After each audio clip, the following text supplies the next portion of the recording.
dei debiti. Sì, per questo ho portato con me tutta la documentazione.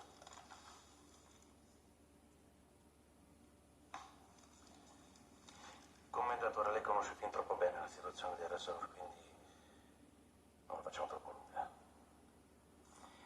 Massimo Galliano.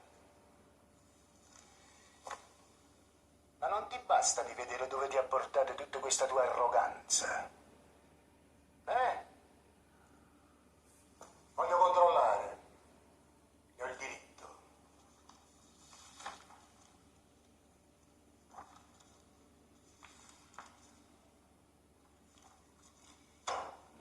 Va bene, accetto. Però dovete sgombrare entro 48 ore. 48 ore? Ma è impossibile. Allora l'affare non si fa. Forse non l'hai capito. Non sei tu che può dettare le condizioni.